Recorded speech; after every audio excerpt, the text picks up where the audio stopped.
Welcome to a brand new episode of the Complete Collection series. This is a series where we look at NBA players from the past and the present and delve into their greatest stories.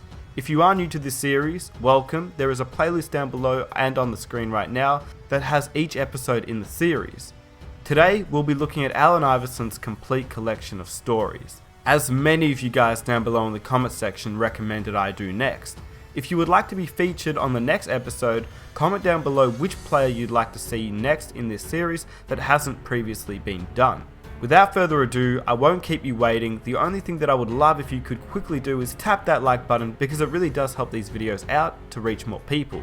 If you are new, hit that subscribe button so you stay up to date with all the new videos on the channel, and hit that notification button so you never miss an episode of this series. Without further ado, welcome to the complete collection of Allen Iverson's greatest stories. I know that Allen Iverson is not the prime king. I know everybody don't like him. I know his history's been, well documented, but we're talking basketball. Y'all need to go back and look at the highlights. My generation, AI was much the same.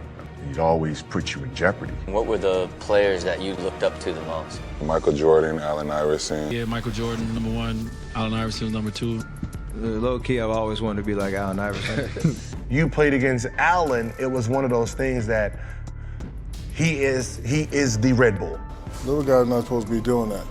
Little guy's not supposed to be crossing up the greatest player ever to play the game twice and not go anywhere. Little guy's not supposed to come in and get knocked to the floor and still come back up. Yeah, I don't think we should judge Allen for the way that he wants to express himself.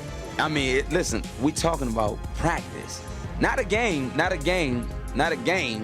We talking about practice. Practice. Talking about practice. We talk about practice? You ready to go to practice before we can get better, bro?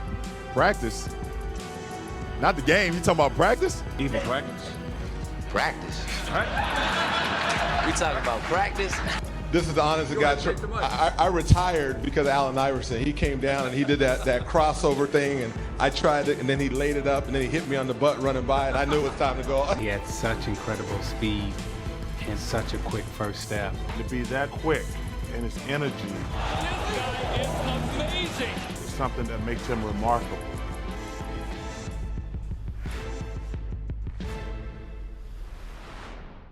When we hear words like one-word descriptions of you, I would say competitor. Who's on your short list of best competitors you've faced? Michael Jordan, Allen Iverson are the two that come to mind immediately. In my generation, AI was much the same. I mean, from opening tip to the end, this guy was just going and going and going, and he'd always put you in jeopardy.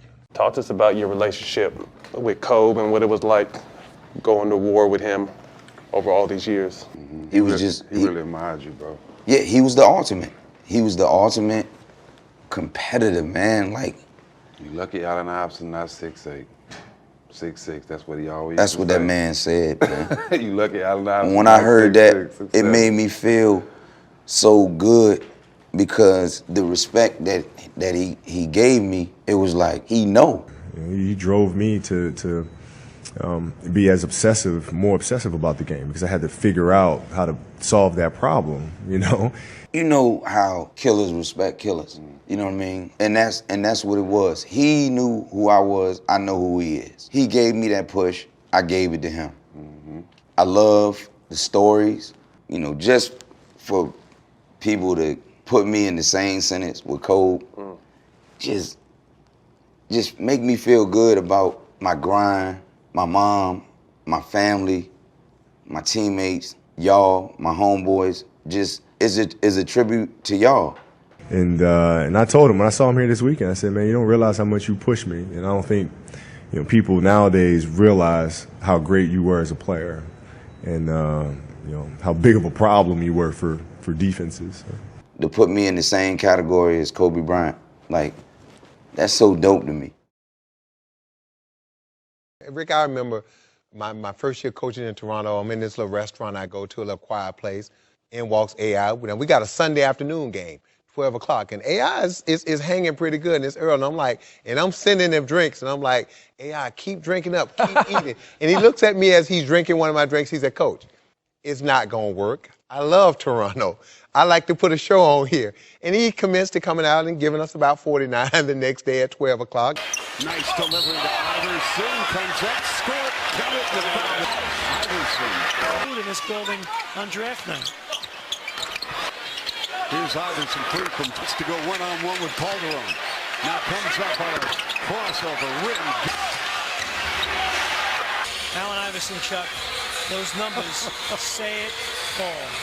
To me, pound for pound, one of the most toughest competitors in the NBA. He knew he was going to get hit, knew he was going to get beat, but yet he kept getting up and he kept coming. And so, like Grant said, much deserved, one of the toughest players ever in the history of this game for his size. Who was like the hardest player that like every year you're like, yeah, I gotta be ready for this guy? Like Allen Iverson. Allen Iverson. Yeah. Allen Iverson. because you know, I always say like Allen was that he was like that white boy player in high school that played balls hard, like sweating on you playing. Okay, but he was the talent. You know, it was the talent. You know what I mean? You know, he's playing 150 miles an hour the whole time. Like, so you're gonna go from him getting a steal here to him saving the ball, jumping 4 rows into the what's the name? Somehow he got out of that and made a layup. Yeah. Like, wait, what? Like, you know what I mean? That was his hustles. Like, you know, if you know a ball got knocked loose and you like jogging, I was about to go out of bounds, he sprinted to it, died. Like, he was one of those guys. So when you played against Allen, it was one of those things that he is the Red Bull.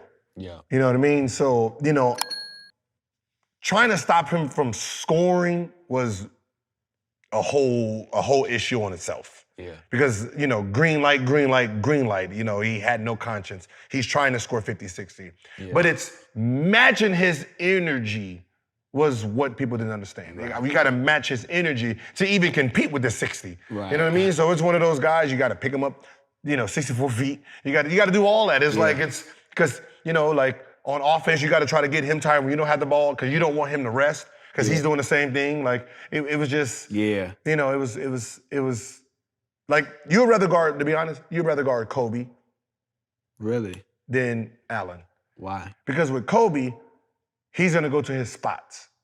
You know, it's going to, I'm walking down, come on, woo, woo, woo. Yeah. You already know, you know it's coming. You're going to get someone who's trying to score 60, but there's different types of 60. Yeah. This guy he's a 60 headache.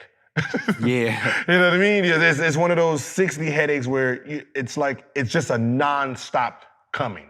Mm-hmm. Like, you know, I know, you know, Kobe got the ball every single time, but it didn't actually feel like it. Yeah. Because it's like, it went through offense. Yeah. You know, went through offense, he cut, passed it, backdoor, this. Okay, he came to he looked around, he didn't like it, passed it, reposted. Okay, whoo, got some breaks. Yeah. Allen, as soon as he got the ball, he went to go try to score. If he didn't, he passed it, got it back, then tried to score. Yeah. He didn't like that, he got it, then tried to score. Yeah. It's like, God, like you. Yeah. So you're sitting here like, stop me real quick. Yeah. and don't have on number 3. Yeah. If you had on number 3, he took it personal. I'm going to zero in on a date. We just celebrated the anniversary, March 12th, 1997, your rookie year. The team at this point of the season is 16-45, and you're playing the defending champion Chicago Bulls at what was then the First Union Center. They were 54-8 coming in. As a kid, Allen had bragged to his coach about taking MJ. And now, he'd finally get his chance. And at one point during the game, you're isolated on Michael Jordan. When I grabbed the ball, I heard Phil Jackson yell, Michael. That play, I remember that play vividly because Michael Jordan was my hero. Everybody know that. He was my favorite player, he was my idol. I literally wanted to be like Mike. I remember the first time I played against him. And I've heard you say multiple times that when you saw him for the first time on the court, it was like the Chappelle Show. He had the aura. You could literally see the aura around him. Like, I literally seen his aura. Like it looked like he was glowing. Talk a little about Allen Iverson for a second. First of all, two-part question. I want to know what you think of his game. He had 32 points, but 9 turnovers. And number two, for a rookie, does he talk a little too much on the court? Well, I mean, he's very confident, and I think I can understand where he's coming from. He wants to be respected in this league, and he certainly has the right skills. It was Mike. It was my idol. It was my hero. And I got a lot of flack from my teammates. You know what I mean? Because they were like, you know, basically teasing me like, you're not gonna play your game tonight, huh? Because you're playing against your guy. You're not gonna come with it, huh? I'm like, nah, you know what I mean? So I was being this tough guy with them.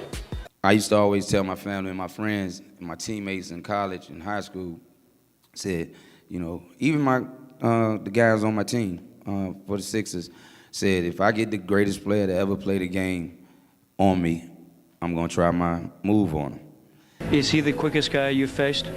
He's very quick. Him as well as Stoudemire, and I think both of those guys are very, very quick. And as long as we come up with the win, I can care less. Thanks, First on the So team. I remember I came off a screen or something, and I heard Phil Jackson say his name. Mike called him to switch out on me. Iverson has Jordan. The crowd is into it. I gave him a little cross to see would he bite on it. I let him set his feet, and then I stepped it back again. Allen shakes free, gets two! Mike said no. Allen said yes. The bucket, the crowd loves it. And I gave him a little one, and he went for it. And I was like, oh yeah, I got his ass now. Here he was, a rookie coming into the league, going against the best player in the game, probably the best player in the history of the game. And it was sort of a statement play. He comes in and goes at him. They're switched off, and he crosses him up twice, hits a tough shot on him. Of course, the Bulls did win the game, but it was sort of like, you know, introducing Allen Iverson to the basketball world. I don't know if I can say it in here, but it was like, MF, you don't love me, you wouldn't have crossed me like that. So it was Mike. I mean, the greatest player to ever play the game. The great thing about it, I never had to guard him because I wasn't stupid enough to switch on him after I saw what he did to MJ. Got a little guy's not supposed to be doing that. Little guy's not supposed to be crossing up the greatest player ever to play the game twice and not go anywhere. Little guy's not supposed to come in and get knocked to the floor and still come back up. Little guy's not supposed to do whatever he wants to do. Little guy's not supposed to be a 3-time scoring champ. Four, excuse me. So that's why I think he had a bigger impact. I think people can relate to him more because it's not a lot of guys that are 7'11". It's not a lot of guys that are 7'1", but it's a lot of guys that are 6 foot, 5'9", 5'10". And one story I have. We have a practice. He's going hard as I don't know what. The media's been on him kind of all this, and he's just mad. He's quiet. He's not saying nothing. I'm like, oh, yeah, I feel something coming. Go to Milwaukee. It was the best game I've ever seen by a teammate in my life. He gave them 60-something, passing the ball, doing his thing. Was he a difficult player to play with? He only knows how to score. He only knows how to go hard. But I've never in my life, never, played with a player that played as hard as him on the court. Maybe Bobby Jackson, Doug Christie, other guys that played as hard. And so it's a lot of guys I know played this hard, but I've never been with somebody played as hard as him. And so when I see him going through all this, you know, I just hope that at the end of the day, because all we're talking about is basketball. He's not President Obama. All we're talking about is Boop. And if you look at him and what he did, man, you name me another guy with the heart he had every night. He used to wear hockey pads. You know the pads that go, you guys probably wore them too, the pads that go all the way around you. I used to see him after games, bruised, banged up, and his only thing was, yo, Webb, I gotta go hard. You know, if they watch me, this is the first night. This might be the first time anybody's ever come see me play. It's just an honor to watch that guy play, man. I'm proud to say I played with him. Justin Kimbrell said on that night he had 54 against 54. Well, I lied. I put 6 on it. I put 6 on it. My bad.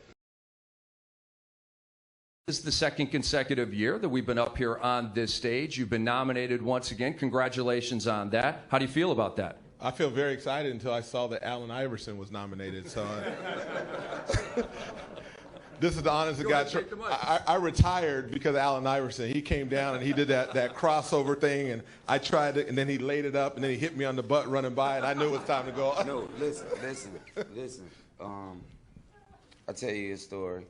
When I was a rookie, my first game, that a man literally destroyed me. Like, I ain't never had nobody bust my ass before. Not for real, in my life.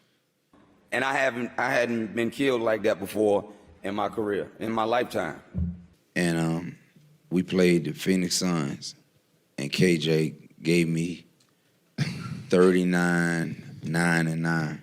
Kevin Johnson. Yes. Ooh. And it was not off athletic ability or nothing like that. It was just, he was just so much smarter than me. He just knew how to play the game. You know what I mean? I was just a puppy. Yeah. And you know what you did to me. You know what you did. And I remember Maurice Cheeks was our coach. I remember Mo Cheeks telling me after the game, I sat in the locker room and I was crying. And I was actually crying in my locker. I never got destroyed like that. Yeah. You know, because I was crying. That was the honestly. I remember Mo Cheeks after the game telling me, like, you know, don't worry about it, AI. Don't worry about it, AI. One day you gonna get somebody 39, 9, and 9. Right. And somebody getting us on tape, right? I made him cry. Yeah, that was the only time somebody destroyed me. And I can remember I love Lou Williams, and I always think about one day at practice I had scored like 10 in a row on him. Did Allen Iverson post up? Did he post up? I'm asking you a question. Did he post up? Well, then that's your fault, then, isn't it? And Mo Cheeks said, and Lou was about to cry. And Mo Cheeks said, man, hold your head up. Don't cry. He do that to everybody. That wasn't the truth. But the backstory to that particular day, we were giving him a hard time about practice. And he was like, I'm doing you a favor by not practicing. I take your self-esteem. And I said, oh, you must don't know me that well. And we began to go back and forth about him practicing. He eventually went and got dressed, and we battled it out. And obviously, he is a Hall of Famer. He did get the best of me that day. But I stood up for myself, you know, so I was proud of that. But he had one of those AI days in practice, and he just did whatever he wanted to do with me. So that might be the first testimony about AI in practice. Right, there you go. You're talking about practice. There you go, not a game. So there's a very iconic quote that you said, I thought it was lit. You said, the better you look, the better you play. And with that, let's just talk about the legend that is the arm sleeve. Right. Conspiracy theorists will say you used it to cover up tats. Other people say you had a little situation with your elbow, and then you wore it for every game for the rest of your career. How did this sleeve come to be? You ever played sports? Of course, I play basketball. Okay, so you're right-handed. Yep. So the right side of my body, whenever I would fall or something, I would fall on the strongest part of my body all the time. So when I was in Georgetown, I used to fall all the time, whatever.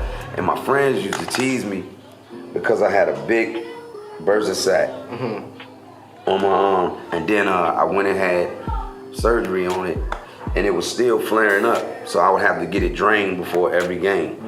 And when it all didn't come out, they gave me, it wasn't what people wear now. We see now, right? Yeah, right. it was just some cloth, and it pushed it in. You know what I mean? So then they made one for me, and I wore it, and then my elbow got better, but I got used to it. Right. You know what I mean? And then I was like, okay, well, let me just throw some styles with it. So then I started putting the spider webs on it. In the Olympics, I put the USA on it, and then I just started doing stuff with it. Do you remember the first time you saw someone else wearing a sleeve? Because all right. I know the first time that I couldn't believe Kobe did it. I couldn't believe he did it. But the first time I got excited about it is when I seen LeBron with the headband on and the sleeve. LeBron told the Bleacher Report, I didn't want to be Michael or Magic.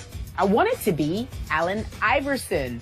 And that's the guy that wanted to emulate me when he was young. He said it. I didn't want to be Michael. So when I seen it, I was like, oh my God, that's dope.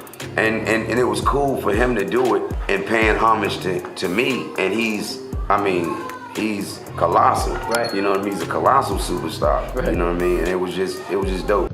Pound for pound, probably one of the best players that we've seen, and his heart, could never be judged. What he was able to give to this Sixers franchise, man, and I think anytime you bring Allen Iverson's name up, they will always think great things about him because of his ability to play the game at a high level every night. Like, all right, some of these little dudes still, respect you and respect what you made them think when they was creating their own game. Gary, when I say Allen Iverson, what do you think of? A great scorer, a great competitor. He did a lot of things that people didn't understand. He was there every night like I was, and everybody's looking at him like this, that because of his attitude and he hasn't played and he tried to get back in the NBA, but look at him as what he did when he was with the Sixers. Mm-hmm. He was a great competitor. He went at everybody. He was the scorer that he was. He would never be another little man scorer like that ever in history, I don't think, of way he can play basketball. Gary, what were the biggest challenges in guarding Allen Iverson? My biggest challenge was to not let him cross me open and break my ankles, for one, and then plus, you couldn't let him have both worlds. Him and Tim Hardaway wanted both worlds. They wanted to break you down and go to the bucket, and then plus shoot the jump shot, and both of them could do that. So when my thing was, let me just keep him in front of me and hope that he doesn't make jump shots and with it contested, and let him beat me that way instead of beating me all the ways, because when he penetrates on me, he's breaking everything Where down. do you put him in your top players to have to defend? Where is he on that scale? Oh, he's up there. I think he's got to be in my top five. Top five? He has to be in my top five because he was the hardest player because he's so small and he was so quick. Mm-hmm. And he can do both. He can shoot and he can drive and he'll finish. It was one game where he was killing us in Philly. He was killing, our guards. And Doc gave me that look like, it's your assignment now. The dude never stops running. So I got to score and I got to slow him down.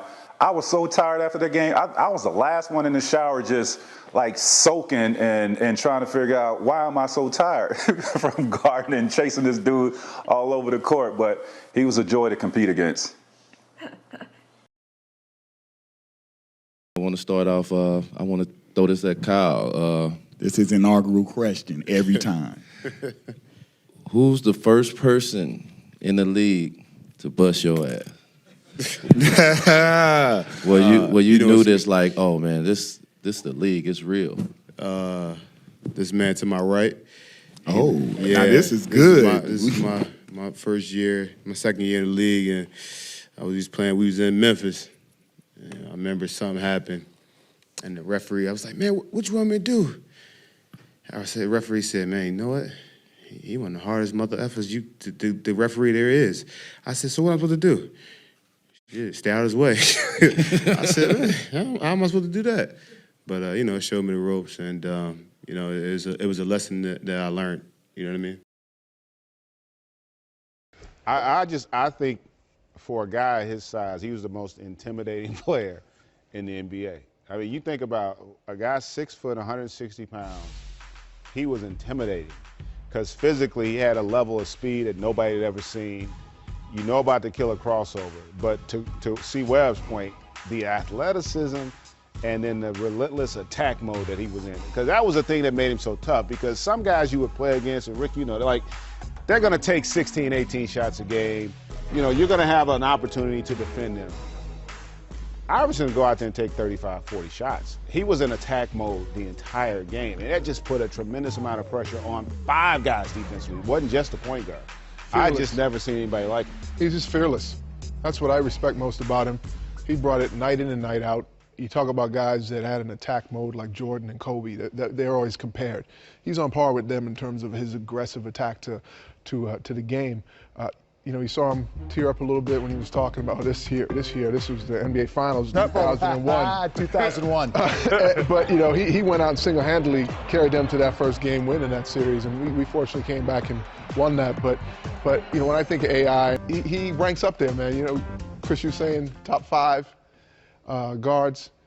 He definitely, for pound, He reminds me of Charles Barkley. But Yeah, that's a That's good what he reminds comparison. me of. Position-wise. Top 5, maybe a 2 guards, point guards, depending where you Yeah, put him, right. and if you move Pippen to the 3 other. Yeah, you start moving guys around. We'll finish the argument. I got him in the top 10 for sure. I reminded Rick, 48 in Game 1 of the 1 Finals against the Lakers. Only playoff loss that the Lakers had that year. Yeah, I wasn't. We were all trying to guard him that night.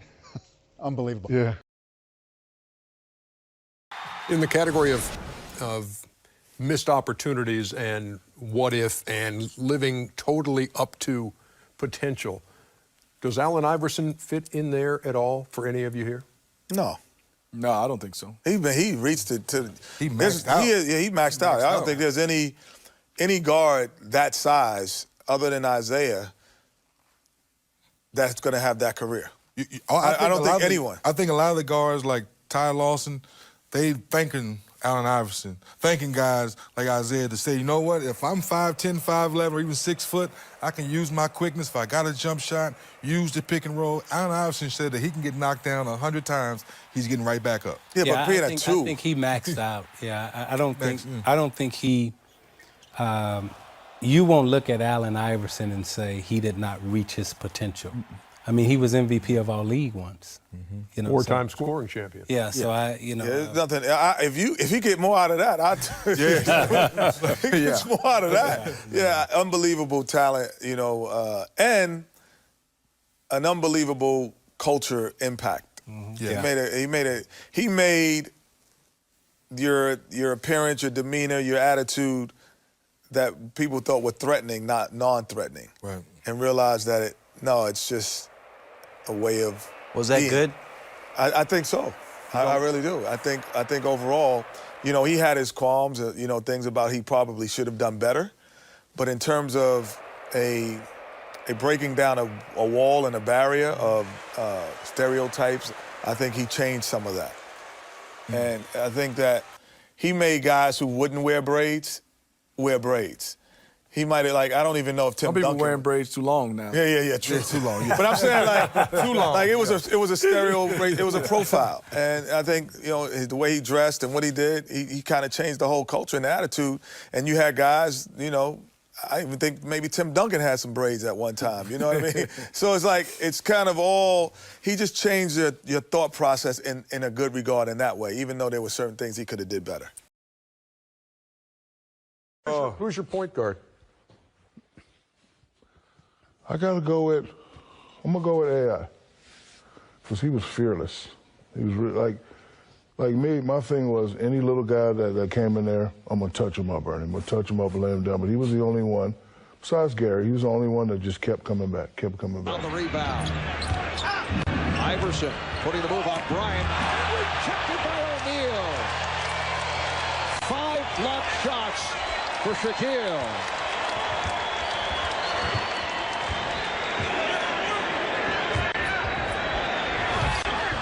O'Neal, while in the midst of that sweeping hook, changed his mind. That was a pass.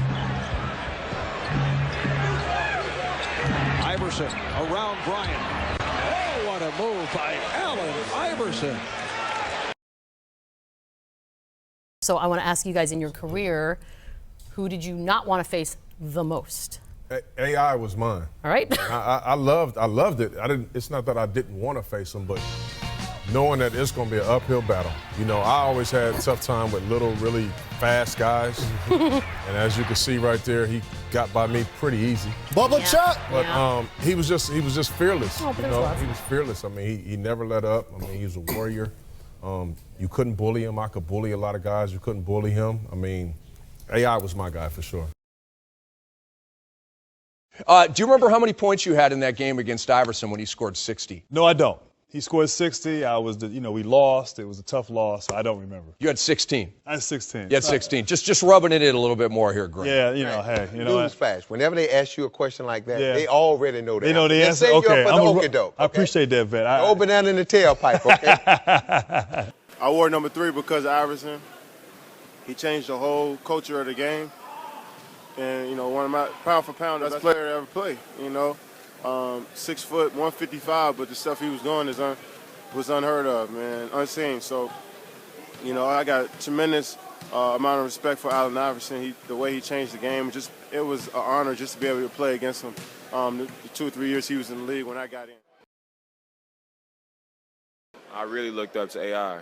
You know, he had heart, carried his team, he scored, he played D, and he was small. You know, it would have been crazy. I think that would have been the person that probably would have made me be starstruck a little bit. You know, when I finally played against Kobe, it was my first game, and I was like, that's Kobe.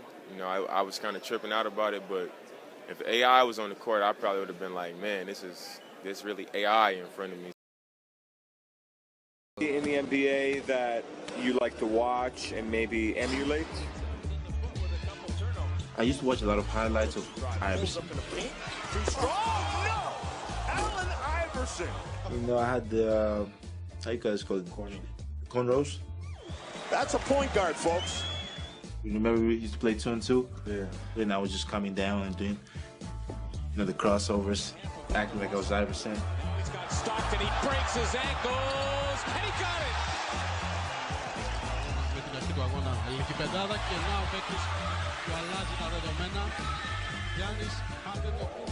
We had cable to watch games, so I used to go to Ignorant Cafe, yeah, pay like $1 so I can watch for 30 minutes. He meant everything to me. You know, I grew up in North Carolina and I loved Michael Jordan to death, but I think Allen Iverson had the biggest influence on the game of basketball than anybody. You know, I don't even think it's close, and a lot of kids and even guys in the NBA will tell you, you know, the sleeves that guys wear in their arms now, that's Allen Iverson. You know, some guys wear it as a fad now and stuff like that, but that's Allen Iverson. When I was a kid, I wanted braids because of Allen Iverson. You know, I wear number 3 the way that I play because of Allen Iverson. So it was tough to see him retire because, you know, he's AI. But like I said, it's a few guys that I played against in the league. I'll never forget the first time I played against him, and he was one of them. He's an icon around the world, and he's pound for pound one of the greatest that's ever played in professional sports. AI has been doing it for years. You know, his crossovers, his toughness. One game in Philly, he was just racking the points up. Iverson flings his way in for 2. How did he do that? When I just, you know, found myself looking at him like, you know, this guy is unbelievable. Yeah, Michael Jordan, number 1. Allen Iverson was number 2. And obviously Kobe's number 3. My top 3 favorite players of all time. Steph, I noticed that you ditched the sleeve, but what was kind of the decision behind that? Is your elbow feeling better? Low key, I've always wanted to be like Allen Iverson. That was the only way I could really come close, but it just wasn't feeling right. Just kind of a split decision, just whatever. It's accessories, it don't really matter. And I hope you guys enjoyed the video. If you did, please help me out by hitting that like button, subscribe if you're new, and hit that notification button so you never miss an episode. I'll be sure to catch you guys in my next one. I'm out. Peace.